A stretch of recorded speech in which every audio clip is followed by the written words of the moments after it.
সুলাইমান নবী 4 গুণওয়ালা মেয়ে বিবাহ করতে চায়। যেই মেয়েটার মধ্যে 4টা গুণ থাকবে তাকে সুলাইমান নবী বিবাহ করবে। এরে আল্লাহর বান্দা, রাজ্যের আনাসে কানাসে সংবাদ চলে যায় এমন কি রাজ্যের মধ্যে একদল লোক ছিল নদীর মধ্যে মাছ ধরে ধরে তারপরে জীবনটা চালাইতো।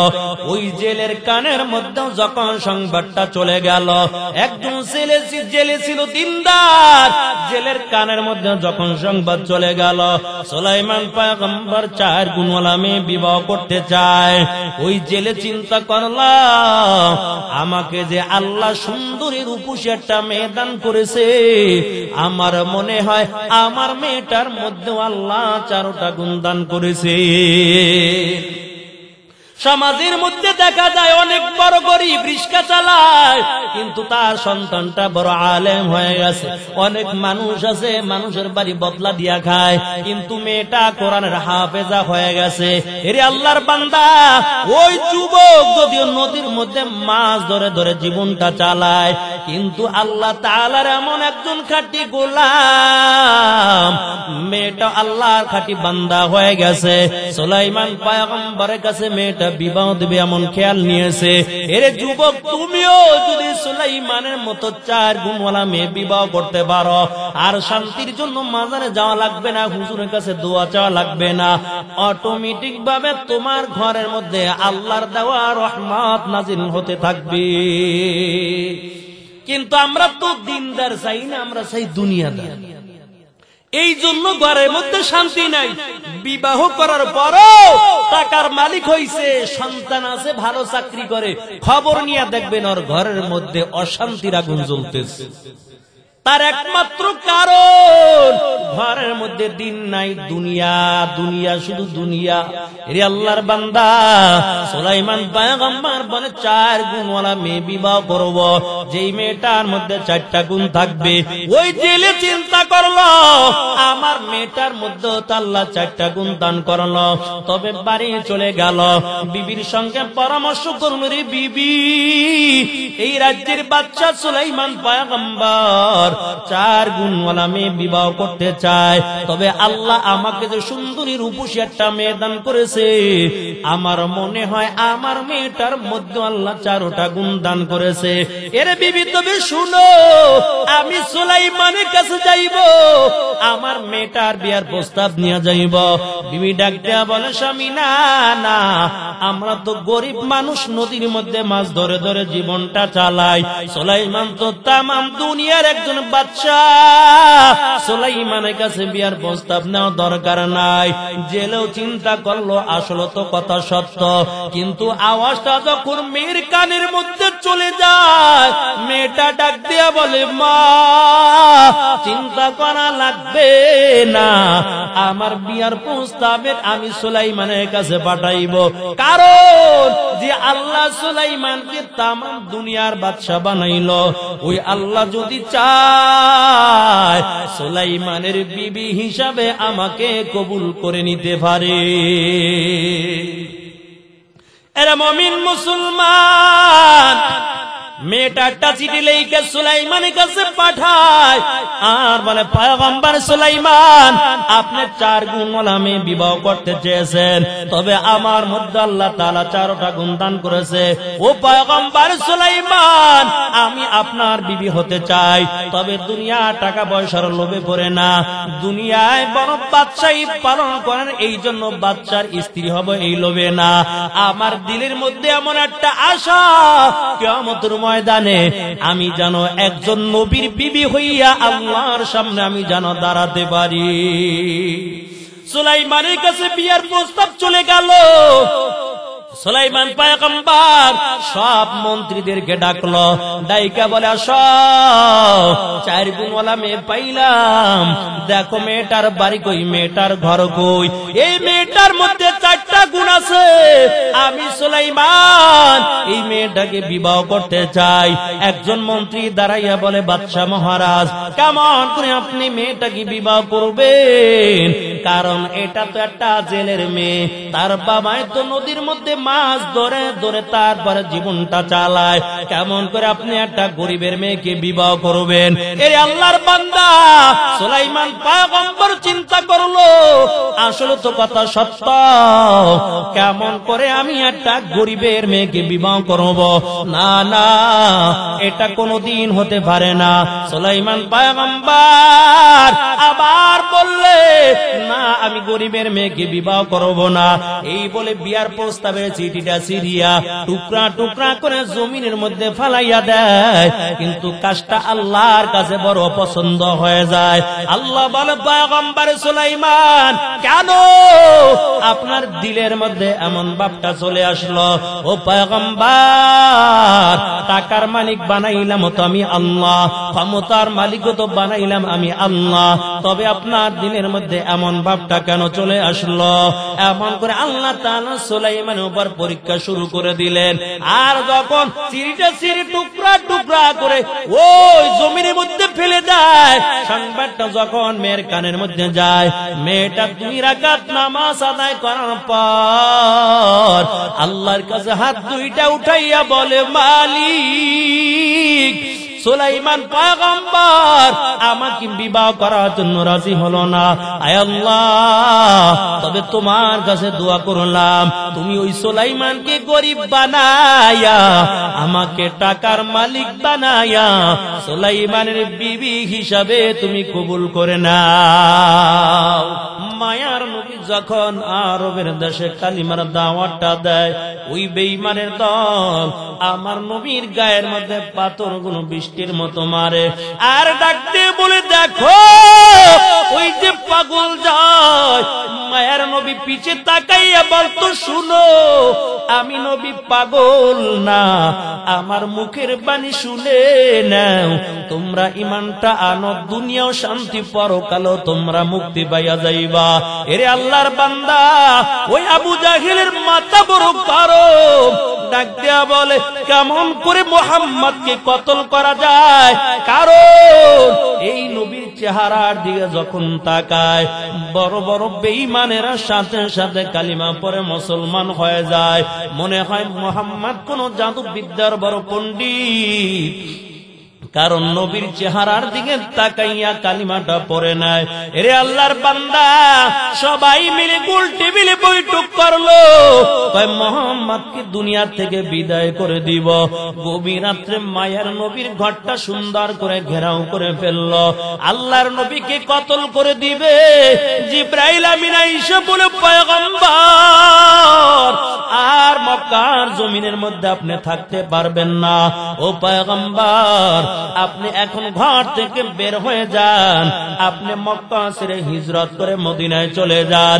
মায়ার নবী ডাকতে বলে, জিবরাইল, কেমন করে আমি বের হব বলো? কারণ আমার ঘরে চারদিকে কাফেরের দল বড় বড় তলোয়ার নিয়ে দাঁড়ানো আছে, কেমন করে আমি এখন ঘর থেকে বের হব বলো? জিবরাইল ডেকে বলে, নবী আমার, আপনার কোনো চিন্তা করা লাগবে না।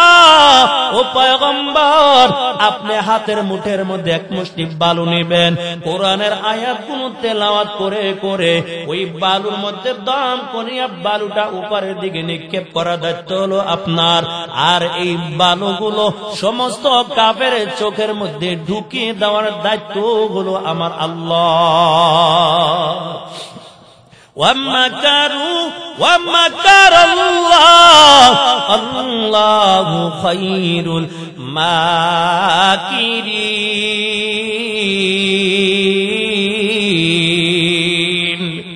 কাদের কুদরত দারি বর কামাল, আনতা রব্বি আনতা হাসবি যুল জালাল, তুহি কাদের জলিলুল্লাহ জাহাদার, বহর হালে তুহি মেরা নেগাদার।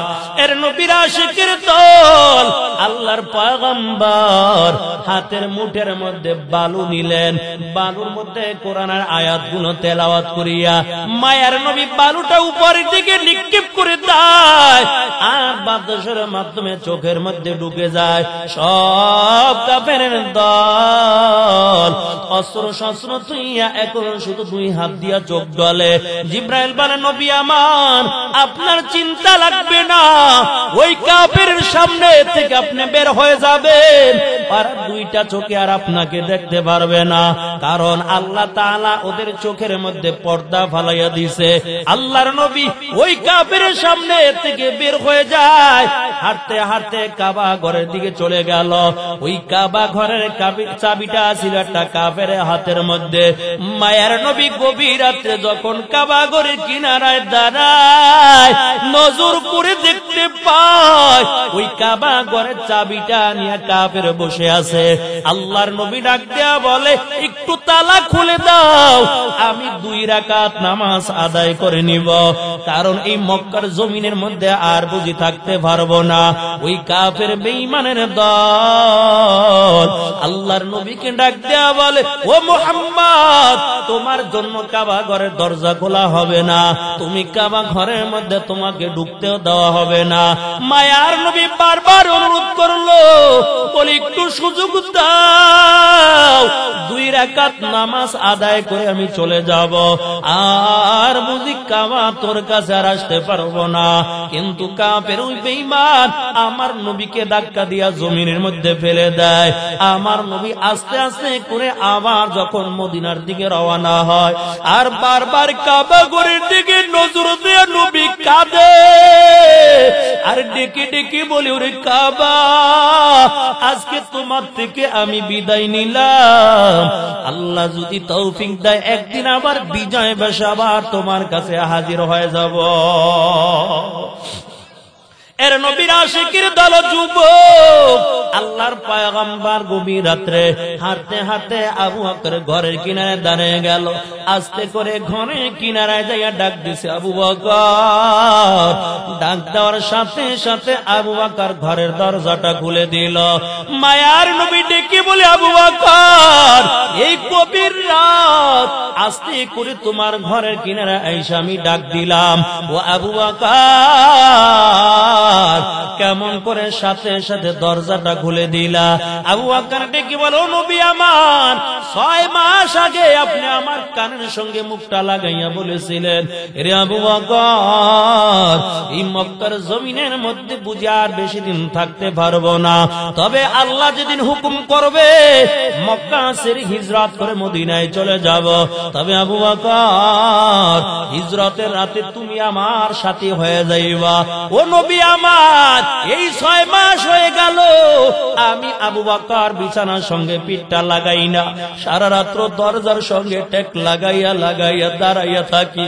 ও নবী আমার যদি আপনি আইসা ডাকতেন, আর সাথে সাথে যদি ডাকে সাড়া না দিতে পারি, আল্লাহ যদি কিয়ামতের ময়দানে ডাক দিয়ে বলে আবু বকর তোমার ঘরের সামনে আমার বন্ধু দাঁড়ানো ছিল, দরজা খুলতে কেন দেরি হলো? ও নবী আমার এই জন্য আমি বিছানার মধ্যে পিঠ লাগাই না, সারা রাত্র দরজার সঙ্গে ট্যাগ লাগাইয়া অপেক্ষা করতে থাকি।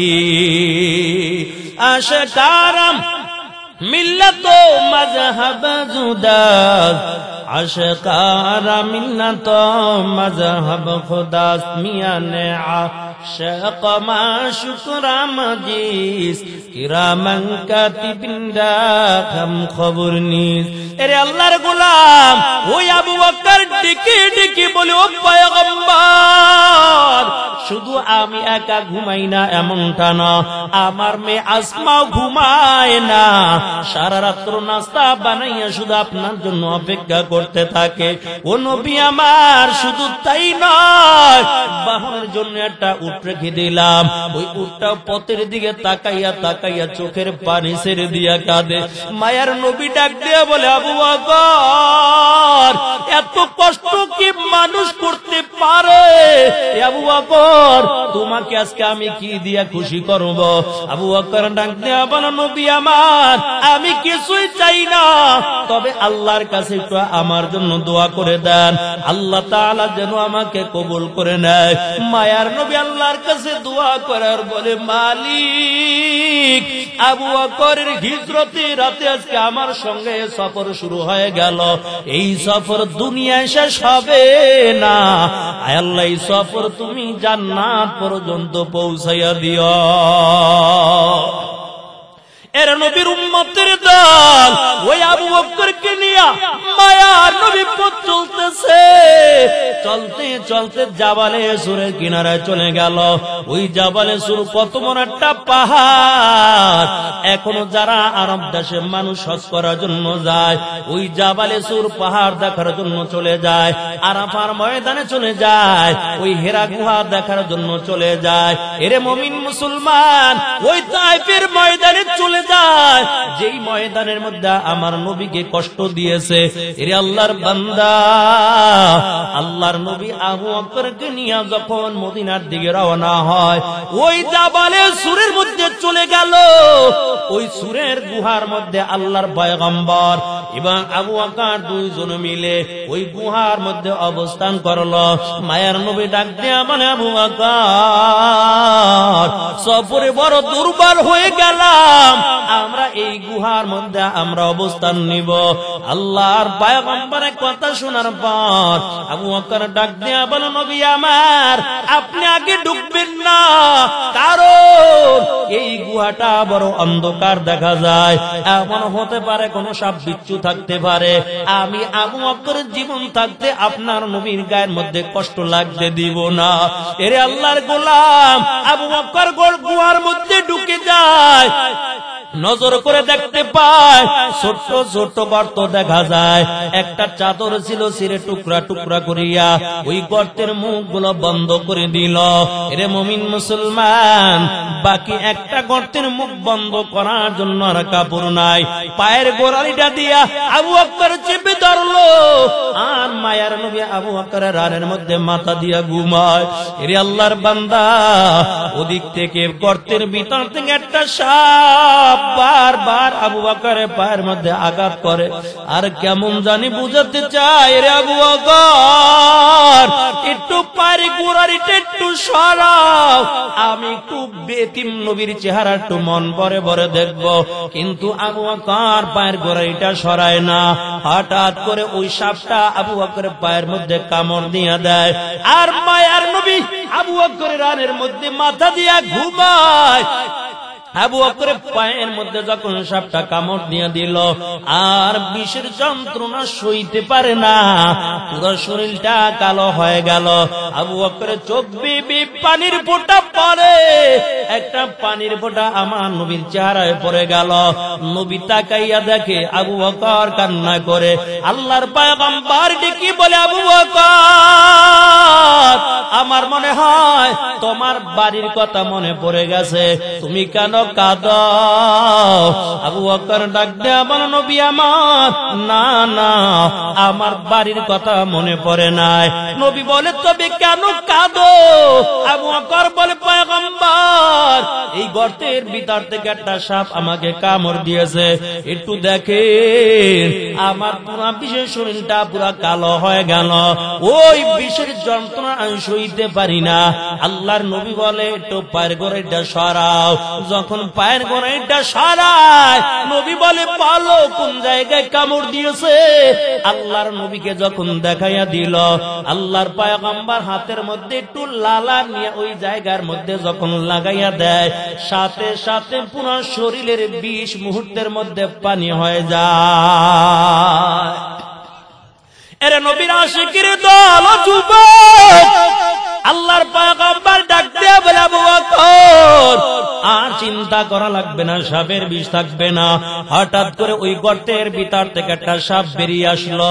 সাপটা ডাক দিয়ে বলে, মালিক, একটু মানুষের মতো আমার জবানটা তুমি খুলে দাও, কারণ তোমার বন্ধুর সঙ্গে একটু আমি মন ভরে ভরে আমি কথা বলবো। আল্লাহ তাআলা সাপের জবান খুলে দেয়। ওই সাপটা ডেকে বলে, পয়গম্বর, ইচ্ছা করে আমি আপনার সাহাবী আবু বকরকে কামড় দেই নাই। এই গুহার মধ্যে কত ছোট ছোট গর্ত দেখেন। ও নবী আমার, আমি যখন চলতেছিলাম, আমি যখন জমিন দিয়া চলতেছি, আল্লাহর একজন বান্দা তাওরাত কিতাব তেলাওয়াত করতেছিল, এই তাওরাতের মধ্যে আপনার ভবিষ্যৎবাণী ছিল, আপনি নবী হিজরতের রাত্রে এই জাবালে সুরের মধ্যে অবস্থান করবেন। ও পয়গম্বর, আপনার নুরানি চেহারা দেখার জন্য আমি বহুত বছর ধরিয়া এই গর্তের মধ্যে আমি অবস্থান নিলাম, কারণ আপনার নবীর চেহারাটা একটু মন ভরে ভরে দেখব। এর আল্লাহর গোলাম সাপ হইয়া আমার নবীকে চিনল, জঙ্গলার বাঘ হইয়া আমার নবীকে চিনল, জঙ্গলার হরিণ হইয়া আমার নবীকে চিনল, পশু পাখি আমার নবীকে চিনল, কিন্তু মানুষ হইয়া আবু জাহেল চিনতে পারল না। আজকে আমরা মুসলমান হইয়া আজকে নবীর কলিজার মধ্যে আঘাত দেই। এর যুবক, তুমি দাড়িটা কাটতে আমার নবীর কলিজা আঘাত দাও। নবীর ভালোবাসায় যদি মাথায় মধ্যে টুপি বড়, গায়ে লম্বা জামা বড়, তোমার মুখের মধ্যে যদি দাড়ি রাখো, কিয়ামতের ময়দানে তোমার কোনো চিন্তা করা লাগবে না। আমার নবী শাফাত করে করে তারপরে জান্নাতের মেহমান বানাবে। মক্কার লোকেরা নবীকে চিনতে পারলো না। আল্লাহর পয়গম্বর যখন মদিনায় চলে যায়, মদিনার ছোট্ট ছোট্ট বাচ্চাগুলো প্রতিমধ্যে দাঁড়ানো, নবীকে স্বাগতম জানাইয়া তারপর নিবে। আল্লাহর পয়গম্বরকে দেখার পর ছোট ছোট বাচ্চাগুলো আইসা আমার নবীকে জড়াইয়া ধরে। কেউ আইসা আমার নবীর হাতের মধ্যে চুম্বন দিয়া দেয়, কেউ আইসা আমার নবীর কপালে চুম্বন দেয়, আর বলে পয়গম্বর আপনাকে দেখার জন্য আমরা এই রাস্তার মধ্যে দাঁড়ানো। আল্লাহর নবী বলে, কেমন করে তোমরা আমাকে চিনছ? কোন কোন বাচ্চা বলো, পয়গম্বর আমার মায়ের কাছ থেকে আমি শুনলাম। আবার কেহ বলো, পয়গম্বর আমার বাবার কাছ থেকে আমি শুনলাম আপনার নবীর হাত এমন হবে, আপনার নবীর চেহারাটা এমন সুন্দর হবে, আপনার নবীর মাথার চুলগুলো এত সুন্দর হবে, আপনার নবীর চেহারার মধ্যে এত নূর ভরা থাকবে। আপনি নবী যখন রাস্তা দিয়া চলবে, রাস্তা দিয়া চলতে গেলে দোকান নাই, আপনার নবীর নুরানি চেহারার দ্বারা পুরা রাস্তা আলোকিত হয়ে যাবে। এরা নবীর আশিকের দল। তবে অহংকারী ছেড়ে দাও রে যুবক। আজকে রিজিকের জন্য আর একজনের উপর আঘাত করো, আজকে 10 টাকার জন্য একটা রিস্কাওয়ালার গালের মধ্যে থাপ্পড় দিতেও চিন্তা করো না। তোমার ঈমান যদি মজবুত হয়, দিলের মধ্যে এমন একটা খেয়াল জেগে আসবে, আমি মানুষের হকগুলো নষ্ট করব না, মানুষ উপর জুলুম করব না, কারণ আমার রিজিকের মালিক হলো একমাত্র আল্লাহ। সাহাবায়ে কেরামের ঈমানটা কেমন মজবুত ছিল জানো? এরে আল্লাহর বান্দা, আল্লাহর পয়গম্বর 3 দিন পর্যন্ত দ্বীনের দাওয়াত দেওয়ার পর 3 দিন পর্যন্ত ইসলামের কাজ করিয়া যখন মসজিদের নববীর মধ্যে আল্লাহর নবী ঢুকে গেল, নবীর সাহাবী জাবির রাদিয়াল্লাহু তাআলা আনহু মসজিদের নববীতে ঢুকে যায়, নজর করে দেখতে পায় আমার নবীর চেহারাটা বড় শুকনা দেখা যায়। জাবের ডাক দিয়া বলে, পয়গম্বর আপনার চেহারাটা কেন শুকনা দেখা যায় বলেন? আল্লাহর নবী ডাক দিয়ে বলে, জাবের তুমি শুনো, আমি 3 দিন পর্যন্ত কোনো খাবার পাই না, আমি নবীও খাবার খেতে পারি না, সাহাবায়ে কেরামও খেতে পারে না। জাবের কথাটা শোনার পর তাড়াতাড়ি আবার দৌড় দিয়া বাড়ি চলে যায়। বিবিকে ডাক দিয়ে বলে, বিবি তুমি শুনো, বলো ঘরের মধ্যে কোনো খাবার আছে কিনা? জাবের বিবি বলে, কেন? জাবের ডাক দিয়ে বলে, বিবি আমার নবী 3 দিন পর্যন্ত খাবার খায় না, আমার ঘরের মধ্যে যদি খাবার থাকে আর আমার নবী যদি না খাইয়া থাকে, কিয়ামতের ময়দানে আল্লাহর কাছে কি জবাব দিব? এরে বিবি বলো, আমার ঘরের মধ্যে কোনো খাবার আছে কিনা বলো। জাবেরের বিবি ডাক দেয়া বলো, স্বামী আমার ঘরের মধ্যে অল্প একটু বকরির গোশত আছে আর সামান্য একটু আটা আছে, যাও যাও আপনি যাইয়া আমার নবীকে দাওয়াত করে দেন। জাবের আবার দৌড়াই দৌড়াইয়া মসজিদে নবুয়তে চলে যায়, ডাক দিয়া বলো নবী আমার আর চিন্তা করা লাগবে না, আজকে আপনি আমার বাড়ির মেহমান হয়ে যাবেন। তবে জাবের আমার নবীর কানের সঙ্গে মুখটা লাগাইয়া আস্তে করে আমার নবীকে দাওয়াত করে দেয়, আর ডাক দিয়া বলে নবী আমার আপনি আমার বাড়ির মেহমান হবেন, তবে অন্য সাহাবায়ে কেরাম যেন সংবাদটা না পায়। তার একমাত্র কারণ ঘরের মধ্যে তেমন খাবারের ব্যবস্থা নাই। এরে আল্লাহর বান্দা, নবীকে যখন জাবের দাওয়াত করে দিল, আল্লাহর পয়গম্বর খুশি হইয়া সামনে যত সাহাবায়ে কেরাম ছিল মায়ের নবীও তাদেরকে ডাক দিয়া বলে, ও সাহাবায়ে কেরাম শুনো, তোমাদের কোনো চিন্তা করা লাগবে না, আজকে আমরা সবাই মিলে জাবেরের বাড়ি মেহমান হয়ে যাব। জাবের আবার দৌড়াইয়া বাড়ি হাজির হয়ে যায়, বিবিকে ডাক দিয়া বলে বিবি বড় সর্বনাশ হয়ে গেছে। বিবি ডাক দিয়া বলে কেন? আমি নবীর কানের সঙ্গে মুখটা লাগাইয়া আমার নবীকে একা দাওয়াত করলাম, কিন্তু আমার নবী তো সামনে যত সাহাবায়ে কেরাম ছিল সব সাহাবায়ে কেরামদের দাওয়াত করে দিয়েছে। এরে আল্লাহর বান্দা, জাবের বিবিও কেমন ছিল জানো?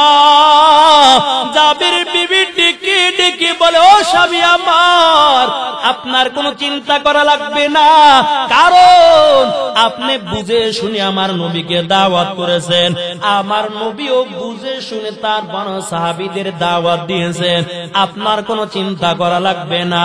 ওদিক থেকে মায়ার নবী 60 থেকে 70 জন সাহাবায়ে কেরামদের কিনিয়া জাবেরের বাড়ি হাজির হয়ে গেল। জাবের এত সাহাবায়ে কেরামদের দেখার পর দিলের মধ্যে একটা পেরেশানি জেগে যায়, আরে কেমন করে এত লোকের মেহমানদারি করব, কারণ অল্প একটু গোশত আর সামান্য একটু আটা, এই সামান্য আটা এবং গোশত দিয়া কেমন করে 70 থেকে 72 জন সাহাবায়ে কেরামের আমি মেহমানদারি করব, না জানি আজকে বড় লজ্জা পেয়ে যাই। বিবিকে ডেকে ডেকে বলে, বিবি বলো এখন কি করবা? জাবেরের বিবি বারবার বলে, স্বামী আপনার চিন্তা করা লাগবে না। মায়ার নবী যখন জাবেরের চেহারার দিকে তাকায়, নজর করে দেখতে পায় জাবের চেহারার মধ্যে চিন্তার চাপ পড়ে আছে।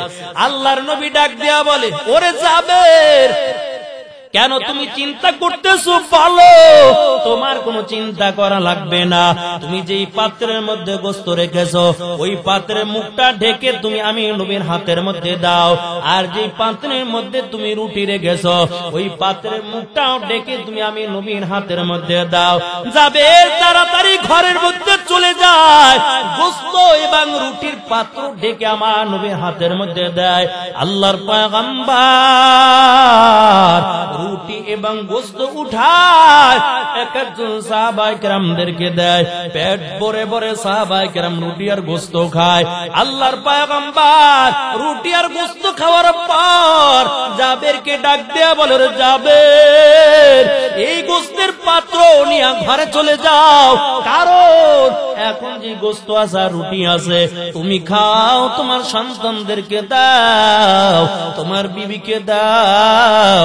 জাবের বলে, আমি যখন রুটি আর গোশতের পাত্র নিয়ে যখন ঘরের মধ্যে গেলাম, আমি গোশতের পাত্রের ঢাকনা সরাইয়া দেখলাম সামান্য পরিমাণ গোশত, তাও এখনো পাত্রের থেকে কমে না।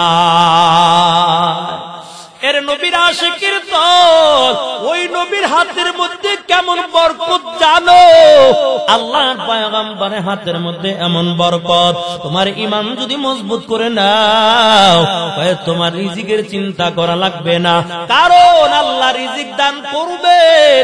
হায়াতের মালিক হলো আল্লাহ, রিজিকের মালিক হলো আল্লাহ। এরে আল্লাহর বান্দা, তবে সামান্য সময়ের জন্য দুনিয়ার জমিনের মধ্যে অল্প হায়াতের জন্য মানুষের হক গুলো নষ্ট করে তারপর টাকার মালিক হইবা না। টাকার মালিক যদি বানায়, ওই আল্লাহ বানাতে পারে, তাতে কোনো সন্দেহ নাই, তবে ঈমানটা মজবুত করে নিবা। ঈমান মজবুত করে যদি একটাও সিজদা দাও আর একটা সিজদাও যদি মালিক কবুল করে নেয়, কিয়ামতের ময়দানে 10 দুনিয়ার সমান আল্লাহ জান্নাতের মালিক বানাইয়া দিবে। তবে অহংকারী ছেড়ে দাও রে যুবক, কারণ কয়দিন দুনিয়ার জমিনে বাঁচবা জানো? তোমারও জানা নাই, আমারও জানা নাই। 5টা জিনিসের খবর দুনিয়ার কোনো মানুষ জানে না। ইমাম মালিক রাহমাতুল্লাহ আলাইহি বড় একজন বুজুর্গ ছিল, আল্লাহওয়ালা।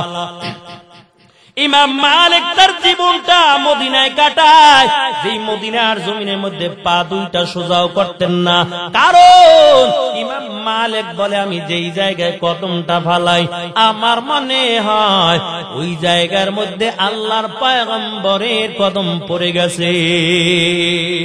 তবে ইমাম মালিক শেষ বিদায় বেলা আল্লাহর কাছে বলে, মালিক আমার শেষ নিঃশ্বাস যদি মদিনায় ত্যাগ হয়ে যায়, আয় আল্লাহ আমার কবরটা মদিনার জমিনে হয়ে যাবে, যেই মদিনার জমিনে আপনার বন্ধু ঘুমন্ত অবস্থায় আছে। আয় আল্লাহ আমার শেষ নিঃশ্বাস যেন আমি মদিনায় ত্যাগ করতে পারি।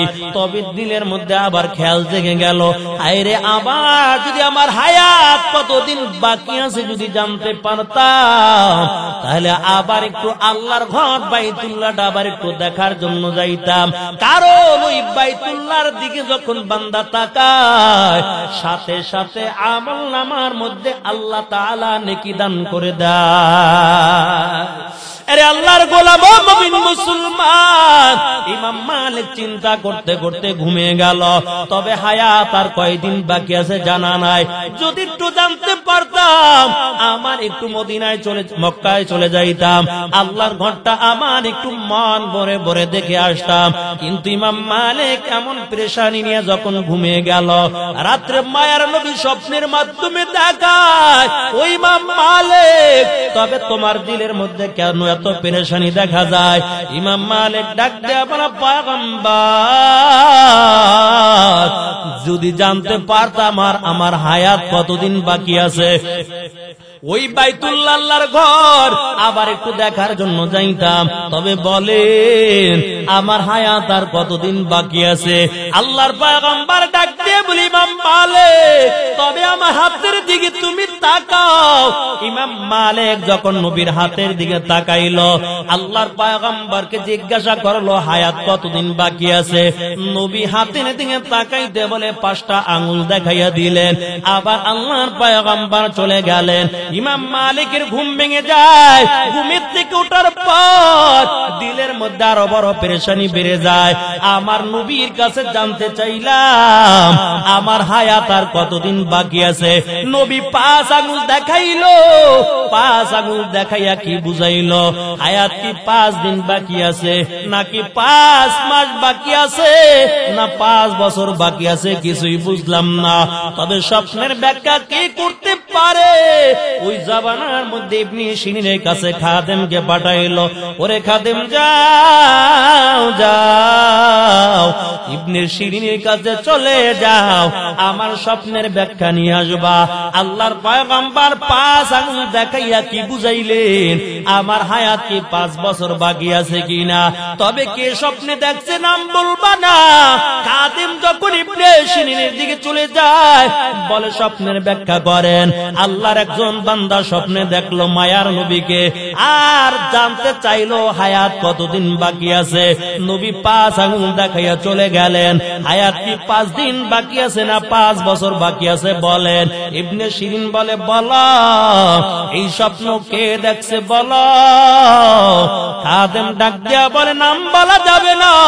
ইবনে সিরিন বলে, যতক্ষণ পর্যন্ত নামটা না বলবা ততক্ষণ পর্যন্ত স্বপ্নের ব্যাখ্যাও করা যাবে না।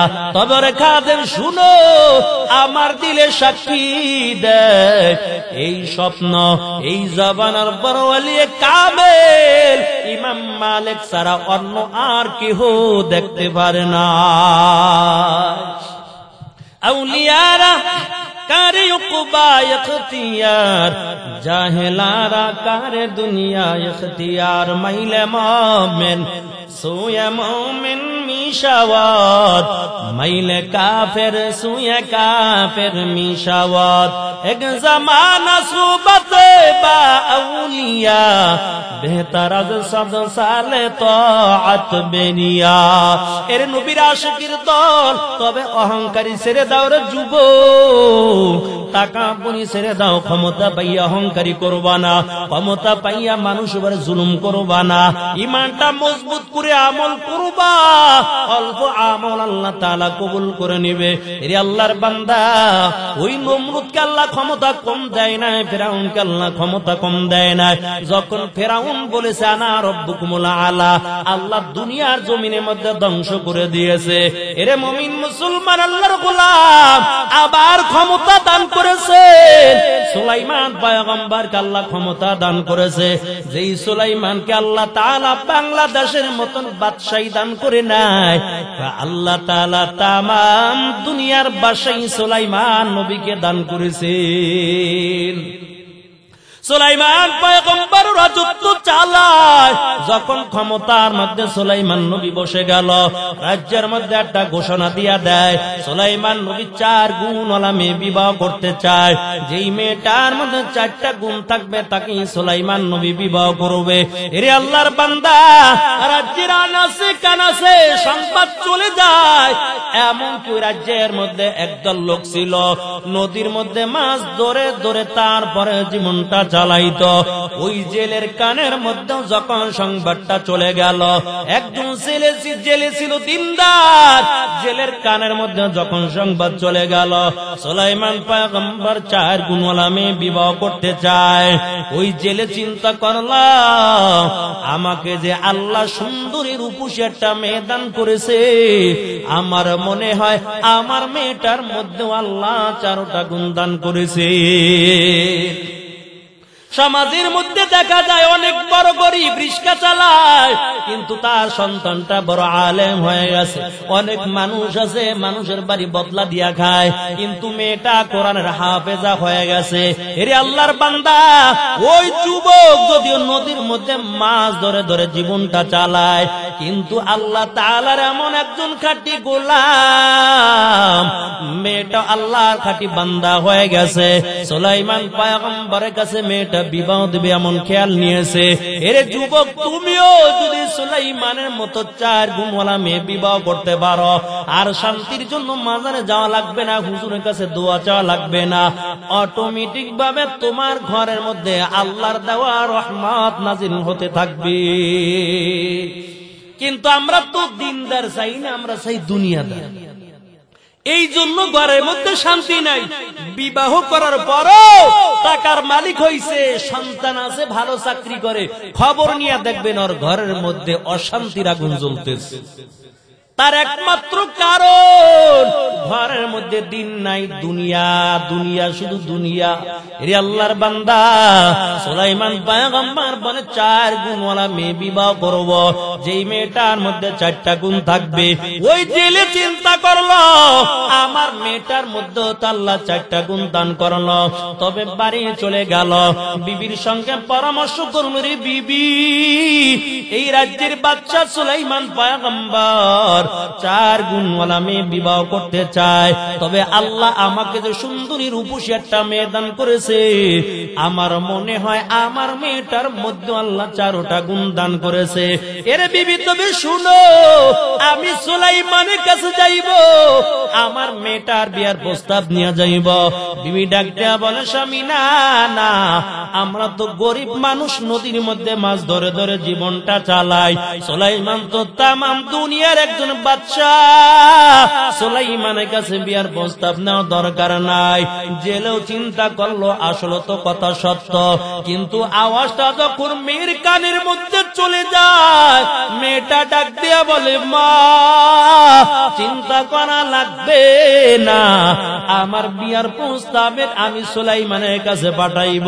কারণ যে আল্লাহ সুলাইমানকে তামাম দুনিয়ার বাদশা বানাইল, ওই আল্লাহ যদি চায় সুলাইমানের বিবি হিসাবে আমাকে কবুল করে নিতে পারে। এরা মুমিন মুসলমান, মেয়েটা একটা চিঠি লিখে সুলাইমানের কাছে পাঠায় আর বলে পয়গম্বর সুলাইমান আপনি 4 গুণওয়ালা মেয়ে বিবাহ করতে চেয়েছেন, তবে আমার মধ্যে আল্লাহ তাআলা 4টা গুণ দান করেছে। ও পয়গম্বর সুলাইমান আমি আপনার বিবি হতে চাই, তবে দুনিয়া টাকা পয়সার লোভে পড়ে না, দুনিয়ায় বড় বাদশাহী পালন করেন এই জন্য বাচ্চার স্ত্রী হব এই লোভে না। আমার দিলের মধ্যে এমন একটা আশা কিয়ামতের ময়দানে আমি যেন একজন নবীর বিবি হইয়া আল্লাহর সামনে আমি যেন দাঁড়াতে পারি। সুলাইমানের কাছে বিয়ার প্রস্তাব চলে গেল। সুলাইমান পয়গম্বর সব মন্ত্রীদেরকে ডাকলো, ডাইকা বলে আসো 4 গুণওয়ালা মেয়ে পাইলাম, দেখো মেয়েটার বাড়ি কই, মেয়েটার ঘর কই। এই মেয়েটার মধ্যে 4টা গুণ আছে, আমি সুলাইমান এই মেয়েটাকে বিবাহ করতে চাই। একজন মন্ত্রী দাঁড়াইয়া বলে বাদশাহ মহারাজ কেমন করে আপনি মেয়েটাকে বিবাহ করবেন, কারণ এটা তো একটা জেলের মেয়ে, তার বাবায় তো নদীর মধ্যে মাছ ধরে ধরে তারপরে জীবনটা চালায়, কেমন করে আপনি একটা গরিবের মেয়েকে বিবাহ করবেন। এই আল্লাহর বান্দা সুলাইমান পয়গম্বর চিন্তা করলো আসলে তো কথা সত্য, কেমন করে আমি একটা গরিবের মেয়েকে বিবাহ করব, না না এটা কোনোদিন হতে পারে না। সুলাইমান পয়গম্বর আবার বললে না আমি গরিবের মেয়েকে বিবাহ করব না। এই বলে বিয়ার প্রস্তাবের চিঠিটা ছিঁড়িয়া টুকরা টুকরা করে জমিনের মধ্যে ফালাইয়া দেয়, কিন্তু কাজটা আল্লাহর কাছে বড় পছন্দ হয়ে যায়। আল্লাহ বলে পয়গম্বর সুলাইমান কেন আপনার দিলের মধ্যে এমন ভাবটা চলে আসলো? ও পয়গম্বর টাকার মালিক বানাইলাম তো আমি আল্লাহ, ক্ষমতার মালিকও তো বানাইলাম আমি আল্লাহ, তবে আপনার দিলের মধ্যে এমন ভাবটা কেন চলে আসলো? এমন করে আল্লাহ তাআলা সুলাইমানের উপর পরীক্ষা শুরু করে দিলেন। আর যখন চিঠিটা ছিঁড়ে টুকরা টুকরা করে ওই জমিনের মধ্যে ফেলে দেয়, সংবাদটা যখন মেয়ের কানের মধ্যে যায়, মেয়েটা 2 রাকাত নামাজ আদায় করার পর আল্লাহর কাছে হাত 2টা উঠাইয়া বলে মালিক সুলাইমান পয়গম্বর আমাকে বিবাহ করার জন্য রাজি হলো না, আয় আল্লাহ তবে তোমার কাছে দোয়া করলাম তুমি ওই সুলাইমানকে গরিব বানায়া আমাকে টাকার মালিক বানায়া সুলাইমানের বিবি হিসাবে তুমি কবুল করে নাও। আল্লাহ দোয়াটা কবুল করছে। আর মাত্র 20 মিনিট সময় বাকি আছে, এর মধ্যে বিয়া শাদীটা দিয়ে পড়াই দিতে পারি না, দেন না তাড়াতাড়ি চালাইতেছি, সময় আর 20 মিনিট। এর ভিতরে মেয়েটার দোয়া আল্লাহ কবুল করেছে। এই মেয়েটার দোয়া কবুল করার পরে বিয়া শাদী হয়েছে, খালি বিয়া শাদী পড়াইয়া বাসর ঘরে ঢুকাই দিয়ে ইনশাল্লাহ শেষ করে দিব।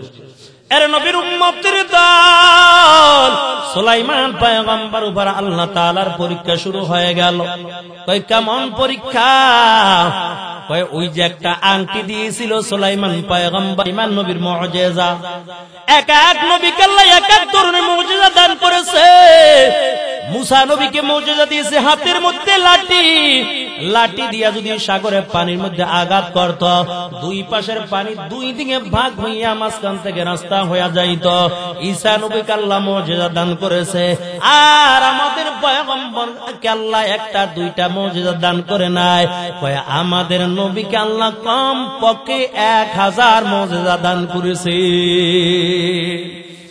এরা নবীর আশিকের দল। ওই সুলাইমান পয়গম্বর উপর পরীক্ষা শুরু হয়ে যায়। তাই কেমন পরীক্ষা শুরু হয়ে গেল? আল্লাহ যে একটা আংটি দিয়েছে সুলাইমান নবীকে, এটা মুজিজা। আল্লাহ বলে ও পয়গম্বর সুলাইমান এই আংটির মধ্যে কিছু শর্ত লাগাইয়া দিলাম, আংটি নিয়ে আপনি ওয়াশরুমে যেতে পারবেন না, এমন করে করে বিশেষ করে কিছু শর্ত দিয়া দেয়। সুলাইমান পয়গম্বর বড় মুসিবতের মধ্যে পড়ে গেল। একজন বিশ্বাসস্থ খাদেম রেখে দিল, যদিও কোথা যাই যাইতো, আংটিটা খাদেমের কাছে দিয়া যাইতো, আবার আইসা আংটি চাইতো, আংটি দিয়া দিত। এরে আল্লাহর বান্দা, কিন্তু একদিন সুলাইমান পয়গম্বর আংটি যখন খাদেমের কাছে দিয়া চলে গেল, ওই রাজ্যের মধ্যে চালাক শয়তান একটা জিন চিন্তা করলো কেমন করে সুলাইমান নবীর আংটি চুরি করা যায়। কারণ যদি আংটি চুরি করা যায়, সুলাইমান নবীর আর কোনো ক্ষমতা থাকবে না, সব ক্ষমতা আমার হাতে চলে আসবে। পুরা সুলাইমানের আকৃতি দইরা খাদেমের কাছে যাইয়া কয়, খাদেম আংটিটা দাও। আর আংটি দাও যখন খাদেম সুলাইমান মনে করিয়া জিনের হাতের মধ্যে দিয়া দিল, ওই চালাক শয়তান জিনটা হাতের মধ্যে আংটিটা নেওয়ার পর খাদেমকে ডাক দিয়া বলে, খাদেম তুমি শুনো, আমার আর খাদেম টাদেম লাগবে না, তোমার পথে তুমি চলে যাও, আমার পথে আমি চলে যাই।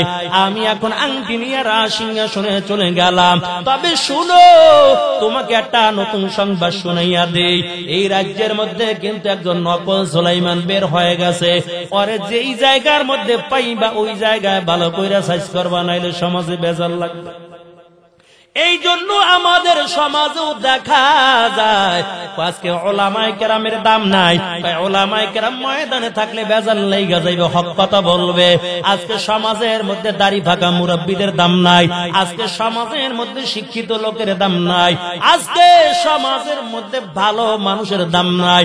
যত চোর বাটপার লুচা বদমাইশ গুলো সমাজের মধ্যে বুক পোলাইয়া তারপর চলে, আর হক্কানি ওলামায়ে কেরামদেরকে জেলখানার মধ্যে বন্দী করে রাখা হয়। এরে আল্লাহর বান্দা, ওদিক থেকে আংটি নিয়ে রাজসিংহাসনে চলে যায়। সুলাইমান পয়গম্বর আবার যখন চলে আসলো, আয়েশা খাদেম রেখায়, খাদেম আংটি দাও। কে আংটি দিমু? সুলাইমান আংটি তো সুলাইমান নিয়ে গেছে, তুমি আবার কে? আমি তো সুলাইমান, তুমি কি আমাকে চিনো না? খাদেম কয়, তাহলে তুমি বুঝি নকল সুলাইমান, আমাকে ধোঁকা দেওয়ার জন্য আসছো। সুলাইমান পয়গম্বর আংটি সুলাইমান নিয়ে রাজসিংহাসনে বসে গেল। সুলাইমান নবী ডাক দিয়ে বলে, হায় রে বড় সর্বনাশ হয়ে গেল। আবার তাড়াতাড়ি রাজসিংহাসনের দিকে চলে যায়, নজর করে দেখতে পায় ওই চালাক শয়তান জিনটা আংটিটা হাতের মধ্যে নিয়ে রাজসিংহাসনে বসে বসে রাজত্ব চালায়। সুলাইমান নবী যখন হাজির হয়ে গেল, আংটি এখন জিনের শয়তানের হাতে, ক্ষমতাও চলতে আছে জিনের শয়তানের। ওই চালাক শয়তান জিনটা ডাক দিয়ে বলে, দেখো নকল সুলাইমান আইছে, পরে ভালো কইরা মাইরা দইরা দূরে ভালাও, না হলে তো সমাজের মধ্যে বড় ভেজাল লেগে যাবে। এরে আল্লাহর বান্দা, সবাই হাতে পায়ে বেঁধে শত শত মাইল দূরে তারপরে ফেলে দেয়। ওই জেলে যখন মাছ ধরে, যখন বাড়িতে রওনা হয়, নজর করে দেখতে পায় এমন একজন ফুটফুটে চেহারা অধিকারী একটা যুবক এমন করে রাস্তার কিনারায় পড়ে আছে। জেলে ডাক দিয়ে বলে, যুবক কোথায় তোমার বাড়ি, কোথায় তোমার ঘর, এমন অবস্থাটা তোমার কেন বলো? সুলাইমান নবী চিন্তা করলো, আমার হাতের মধ্যে আংটিও নাই, আর আমার কোনো ক্ষমতা নাই। এখন রাজ্যের সবাই জানে এখন আমি নকল সুলাইমান। এখন যদি নামের পরিচয় আবার দেই, আবার মায়ের শুরু হয়ে যাইতে পারে। তবে নামের পরিচয় দেওয়া যাবে না, নামটা গোপন রাখলো। সুলাইমান নবী ডাক দিয়ে বলে, এরে যুবক, তবে শুনো, আমি বড় অসুস্থ, তবে তোমার যদি মনে চায় একটু বাড়িতে নিয়ে সেবা যত্ন করে আমাকে সুস্থ করে দাও। জেলে সুলাইমান নবীকে নিয়ে বাড়িতে চলে যায়। সেবা যত্ন করার পর সুলাইমান পয়গম্বর সুস্থ হয়ে গেল। একদিন জেলে ডাক দিয়ে বলে, যুবক তুমি আমার বাড়িতে থাকো, তবে তোমাকে একটা কথা বলতে চাই।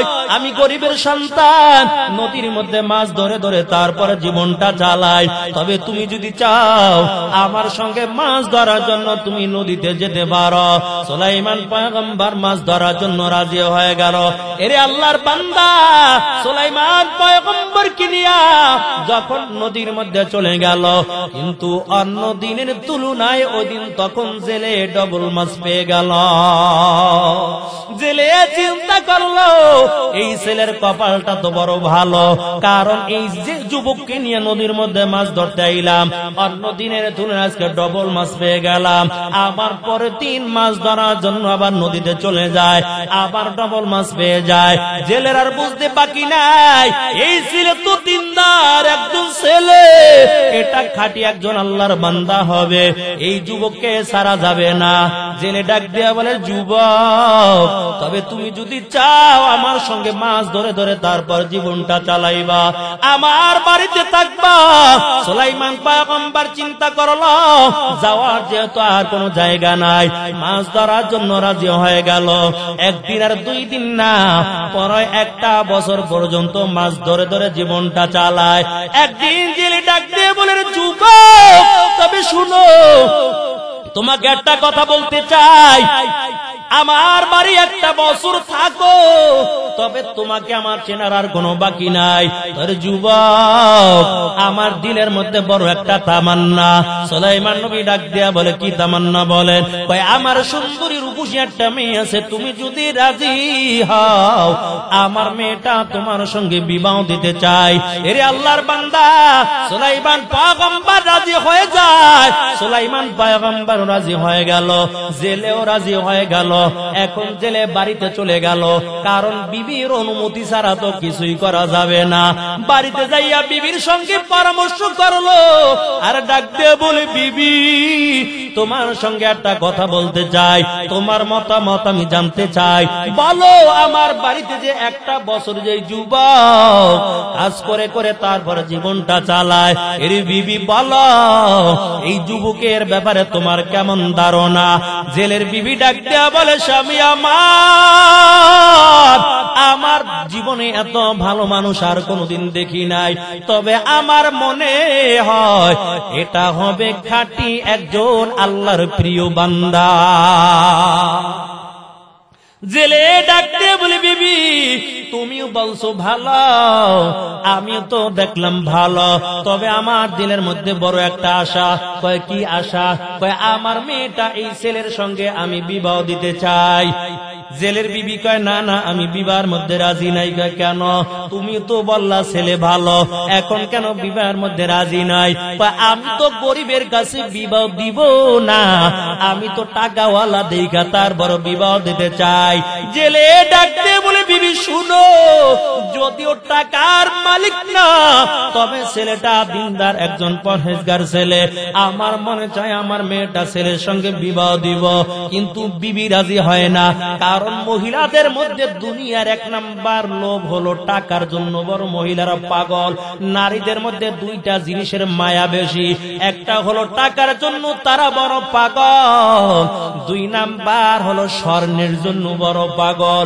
এই জন্য আমাদের সমাজে মাঝে মাঝে দেখা যায় 1টা 2টা বাচ্চা রাইখাও আর একজন টাকাওয়ালা দেখা হিজরত কইরা চইলা যায়।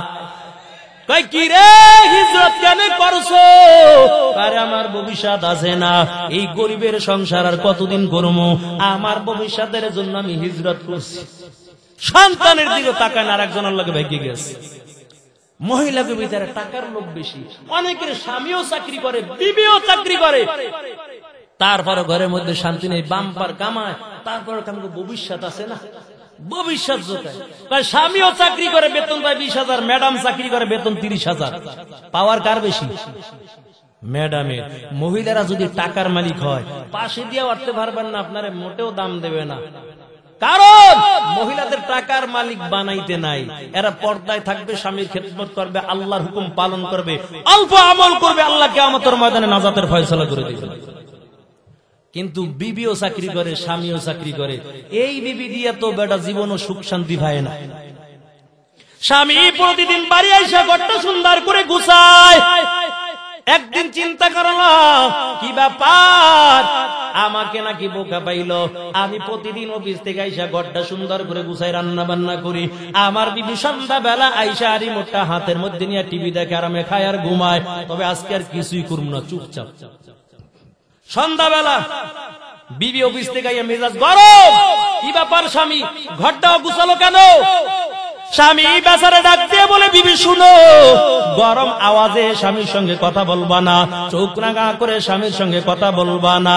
এরে বিবি শুনো, পর্দায় থাকবা, আল্লাহর হুকুম পালন করবা, 5 ওয়াক্ত নামাজ আদায় করবা, ঝগড়া বিবাদ দরকার নাই। ম্যাডাম কয় দরকার হলে তোমার সংসার ছাড়বো, তারপরে চাকরি ছাড়তে পারবো না। স্বামী বেচারা ডেকে ডেকে বলি বিবি আর তোমাকে বেপরদায় চালাইতে চাই না, চাকরি করাইতে চাই না। এরে আল্লাহর বান্দা, এমন কোনে করে দুইজনের মধ্যে ঝগড়া শুরু হয়ে গেল। এক পর্যায়ে স্বামী বেচারা ডেকে বলে রে বিবি তবে ঝগড়া করার দরকার নাই, রাত্র অনেক হয়ে গেছে, চলো আমরা আরামে ঘুমাইতে যাই। দুজন যখন এক বিছানায় ঘুমাইতে গেল, ম্যাডাম অন্যদিকে চেহারাটা ফিরে তারপরে ঘুমায়। কারণ একদিন যদি ম্যাডামের লগে ঝগড়া করে, এটার অ্যাকশন 7 দিন পর্যন্ত থাকে। 7 দিনের নিচে এই রাগ আর থামানো যায় না। এরে আল্লাহর বান্দা, ওদিক থেকে স্বামী বেচারা ডাক দিয়া বলে বিবি তবে অন্যদিকে চেহারাটা ফিরে ঘুমাইছো, দুঃখ নাই, মশার কামড় সইতে পারি না, মশারির একটু টানাইয়া দাও। ম্যাডাম কয় আমি কেন টানাইবো, তোমার বেতন 20,000, আমার বেতন 30,000, মশারি তোমারই টানান লাগবে। স্বামী বেচারা কই না তুমি আমার খেদমত করবা, মশারিটা তুমি টানাও। কিন্তু না না ম্যাডাম কয় মশারি তুমি টানাইবা। এমন করতে করতে দুইজনের মধ্যে আরো ঝগড়া শুরু হয়ে গেছে। এখন স্বামী বেচারা বড় মুসিবতের মধ্যে পড়ে গেল। চিন্তা করলে এতক্ষণ তো মোটামুটি ভালোই ছিলাম, মশার কামড় খাইছি, তারপর দুঃখ ছিল না, কিন্তু এখন যে ঘুমের ভিতর আইসা এত ঝগড়া শুরু কইরা দিয়েছে, আমার মনে হয় আজকে ঘুমের মধ্যে ঝগড়া করবে। তবে কেমন করে মুখটা বন্ধ করা যায়, একটু কৌশল খাড়াই। মহিলা গো মুখ হইলে চায় না, মেশিন এর মতন একবার চালু হইলে 7 দিন পর্যন্ত চলবে, এটা অটো। এরে আল্লাহর বান্দা, ওদিক থেকে স্বামী বেচারা চিন্তা করলো কেমন করে আগে মুখটা বন্ধ করা যায়। আমাদের সমাজও এমন নারীরা আছে, স্বামীর সংসারে যখন অভাব দেখা দেয় তখন সংসারের মধ্যে ঝগড়া শুরু হয়ে যায়। ও পর্দার আলোর মা, না না, তোমার স্বামীর ঘরে যখন অভাব দেখবা তুমি ধৈর্য ধারণ করবা। তোমার স্বামী যখন রিজিকের জন্য বাহিরে চলে যাবে, আল্লাহর কাছে দোয়া করবা। এরে আল্লাহর বান্দা, তুমি যদি সংসারে মধ্যে ঝগড়া করে দাও, আর ওই সংসারের মধ্যে অশান্তি শুরু হয়ে যাবে।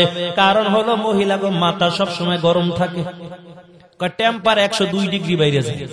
এই জন্য বাংলাদেশের সরকারও দেখেন না ফায়ার সার্ভিসের মধ্যে কোনো নারীকে চাকরি দেয় না, কারণ এগো মাথা গরম। যদি এগো ফায়ার সার্ভিসে চাকরি দেয়, এরা যে আগুন নিবাইতে পারবে না, যাই আর আগুন ধরাই দেবে। এরে মুমিন মুসলমান আল্লাহর গোলাম, স্বামী বেচারা একটা কৌশল খাটাইলো, আগে দেখি মুখটা বন্ধ করাইতে পারি না, ঝগড়া থেকে বাঁচতে পারি কিনা। স্বামী বেচারা বড় নরম, ডাক দেয়া বলে বিবি ঝগড়ার দরকার নাই, মশারি তোমারও টানান লাগবে না, আমারও টানান লাগবে না, একটা বুদ্ধি খাটাইলাম। কয় কি বুদ্ধি? কয় দুজন চুপচাপ হয়ে যামু, যে আগে কথা কইব হে মশারি টানাইব। কয় ঠিক আছে, বিচার মানলাম, দুজন চুপ, কোনো কথা নাই। ওদিক থেকে মশাই সুযোগ পাইয়া ইচ্ছা মতন কামড় শুরু করছে। দুইজনে উহা শব্দ মোটেও করে না, আওয়াজ করলে তো মশারি টানান লাগবে। বাহির থেকে চোরার দল দাঁড়াইয়া দাঁড়াই শুনতেছে। একটা ছিল খুব চালাক চোর, বুদ্ধিমান, কয় তাড়াতাড়ি ঘরের মধ্যে ঢুক, কারণ সন্ধ্যা বেলা হইতে দেখতেছি দুইজনে ঝগড়া করছে। আজকে দুইজনে একজন কথা বলবে না, কিরা করছে, আজকে ঘরের মধ্যে ঢুকবো, বালা করে চুরি করবো। ওই চোরার দল ঘরের মধ্যে ঢোকার পর মালামাল নেয়, টাকা পয়সা নেয়, কথা কয় না, দেখতেছে, স্বামীও দেখে, বিবিও দেখে, কারণ ডাক দিলি তো মশারি টানান লাগবে।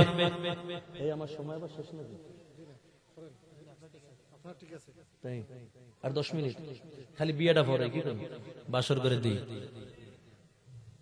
বিয়ে পর্যন্ত থাকবেন তো নাকি? আল্লাহ দেখেন না, ডাইনে বামে তাকাই না, খালি চালাইতেছে। এরে আল্লাহর বান্দা, ওদিক থেকে স্বামী বেচারা কয় দুজন চুপচাপ হয়ে গেলাম, যে আগে কত কবে মশারি টানে। কয় ঠিক আছে, মানলাম বিচার।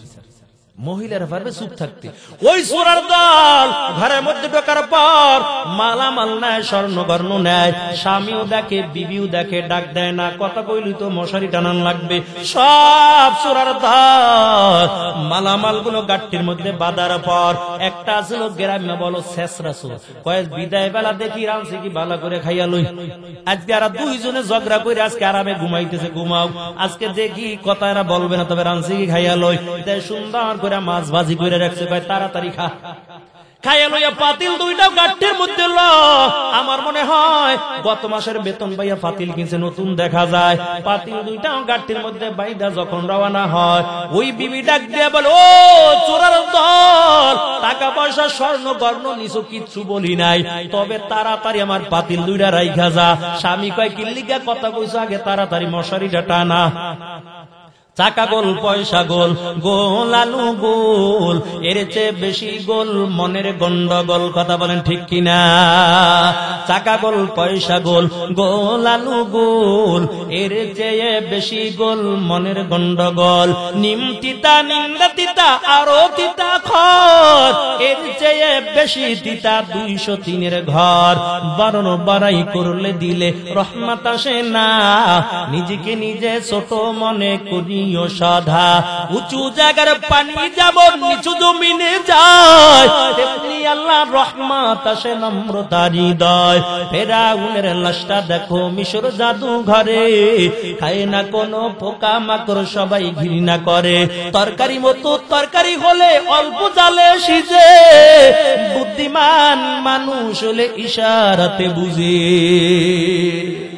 এরে আল্লাহর গোলাম, ওদিক থেকে জেলের বিবিকে আস্তে আস্তে করে রাজি করে, লম্বা ইতিহাস সংক্ষেপ করে দিলাম। জেলেও রাজি, বিবিও রাজি, ছেলেও রাজি, দরকার শুধু একজন কাজী। সকাল বেলা কাজী আইনা জেলের মেয়েটার সঙ্গে সুলাইমানের সঙ্গে বিবাহ হয়ে গেল। কিন্তু বিবাহ হয়ে গেছে, আজকে তাদের বাসর রাত, ঘরের মধ্যেও কোনো খাবারের ব্যবস্থা নাই, বাসর ঘরটা সাজানোর কোনো সুযোগ নাই, মালামাল নাই। এরে আল্লাহর বান্দা, ওদিক থেকে দেশের অবস্থা তো 12টা বাইজা গেছে। কারণ একটা বছর জিনের শয়তান হাতের মধ্যে আংটি নিয়ে রাজত্ব চালায়। আংটি জিনের শয়তানের হাতে, ক্ষমতাও তার। কয় চাউলের দাম বেশি, তেলের দাম বেশি, লবণের দাম বেশি, মারামারি কাটাকাটি হিংসা বিদ্বেষ শুরু হয়। আর লোকেরা বলে এমন জুলুম অত্যাচার তো আমাদের সুলাইমান নবী করতে পারে না। কিন্তু সুলাইমান একজন শক্তিশালী জিনদের মধ্যে একজন খাদেম ছিল। মাঝে মাঝে সুলাইমান পয়গম্বর তাকে ডাকতো, কিন্তু একটা বছর হয়ে গেল আংটিও নাই, ডাকতে পারে না। তবে ওই শক্তিশালী জিনটা চিন্তা করলো, আমার মনে হয় সুলাইমান বুঝি আমার উপর রাগ করেছে, আজকে আমি সুলাইমানের রাজ দরবারে হাজির হব, সুলাইমানের কাছে আমি যাইয়া সাক্ষাৎ করব। ওই শক্তিশালী জিনটা যখন রাজ দরবারে হাজির হয়ে গেল, নজর করে দেখতে পায় আসল সুলাইমান তো ক্ষমতায় নাই।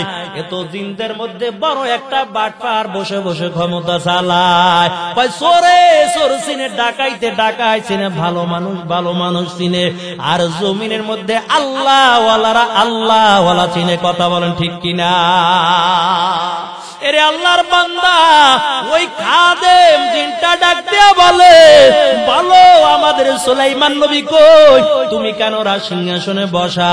ওই চালাক জিনটা চিন্তা করলো, খাইছে আজকে তো বসের কাছে ধরা খাইয়ে গেছি, আজকে আর চালাকি করার সুযোগ নাই, নিজের জীবন বাঁচার জন্য দিছে দূর। ওই সুলাইমান নবীর খাদেম জিনটা ডাক দিয়া কয়, তাড়াতাড়ি ধর, এতদিনে আমাদের সঙ্গে 2 নম্বরই করেছে, সামনের থেকে তাড়াতাড়ি ধরো। ওই চালাক জিনটাও দৌড়ায়, আর পিছে পিছে লোকেরা দৌড়ায়। হঠাৎ করে নজর করে দেখতে পায় সুলাইমান নবীর আংটিটা হাতের মধ্যে দেখা যায়। কাদেম জিনটা ডাক দেয়া বলে, বলো আমাদের সুলাইমান কই? সুলাইমান নবীর আংটি কেন তোমার হাতের মধ্যে দেখা যায়? জলদি করে আংটিটা দিয়া যাও। ওই চালাক জিনটা চিন্তা করলো, আংটি যদি নিয়ে যায় আমার অবস্থা 12টা বাজাইয়া দিবে, তবে আংটি দেওয়া যাবে না। এই চিন্তা করে হাতের থেকে আংটিটা খুইলা তারা তাড়াতাড়ি নদীর মধ্যে ফালাইয়া দিছে। নদীর একটা মাছ আদার মনে কইরা আংটিটা খাইয়া ফালাইছে। আংটি যখন নদীর মাছে খায়, এখন এই মাছের পিছে পিছে হাজার হাজার মাছ দৌড়ায়। কারণ আংটি ছিল সুলাইমান নবীর কাছে, ক্ষমতাও তার। আংটি ছিল জিনের শয়তানের, ক্ষমতাও তার হাতে। আংটি গেছে সমুদ্রের মাছের পেটে, ক্ষমতাও চলতেছে মাছের। মাছে আংটি খাওয়ার পর ওই মাছের পিছে পিছে হাজার হাজার মাছ দৌড়ায়। মাছে গায়ে কি ব্যাপার, খাইলাম কি আর হইল কি? এতদিন তো একলা ছিলাম, ভালোই ছিলাম, এখন আবার কোন তাবিজ আবার খাইয়া মুসিবতে পড়লাম। এরে আল্লাহর বান্দা, মাছটা পাগলের মতো ঘুরতেছে। ওদিক থেকে সুলাইমান পয়গম্বর এবং জেলে সকালবেলা বুদ্ধি করলো, আজকে তো মেয়েটা বিবাহ হয়ে গেল, আজকে বাসর রাত, ঘরের মধ্যে কোনো খাবার নাই। তবে মাছ ধরার জন্য জামাই শ্বশুর দুইজনে চলে গেল নদীর মধ্যে। বিসমিল্লাহ বলে যখন জালটা ফালায়, ওই মাছটা ঘুরতে ঘুরতে জামাই শ্বশুরের জালের মধ্যে ঢুকে যায়। জামাই শ্বশুর দুইজনে মিলে যখন জালটা উঠায়, ওই দুইজনে মিলে পুরা ওই দিন এক নৌকা মাছ পেয়ে যায়। মাছগুলো পর পর জেলে চিন্তা করলো, আজকে আমার মেয়ের বাসন রাত, তবে বড় মাছটা আলাদা কইরা রাখলাম। বাকি মাছগুলো বিক্রয় করার পর বাসর করার জন্য দামি দামি মালামাল নিয়া তারপরে আস্তে করে বাড়ির দিকে রওনা হয়। আর বড় মাছটা আইনা বিবির হাতের মধ্যে যায়, ডাক দেয়া বলে, বিবি তবে বড় মাছটা আজকে তোমার কাছে দিলাম, এই মাছটা তুমি কাটবা না, এই মাছটা আমার মেয়ের হাতের মধ্যে দিবা। আমার মেয়ে নিজে মাছটা কাটবে, নিজে ভাজি করবে, নিজে তার স্বামীর মুখের মধ্যে দিবে। এরে আল্লাহর বান্দা, ও পর্দার আড়ালের মাগো, তুমিও যদি দেখো তোমার স্বামী অন্যের বাড়ি কাজ করে বাড়িতে আসছে, তোমার স্বামী রিস্কা চালাইয়া বাড়িতে আসছে, তোমার স্বামী পানির পিপাসিত অবস্থায় আছে, এমন অবস্থা দেখা যদি স্বামী চাওয়ার আগে একটা গ্লাস পানি যদি স্বামীর হাতে তুলে দাও, 7 ভরি স্বর্ণ আল্লাহ রাস্তায় সদকা করলে সব হইতো, এই পরিমাণ সব আল্লাহ তার আমল নামার মধ্যে দান করে দেয়।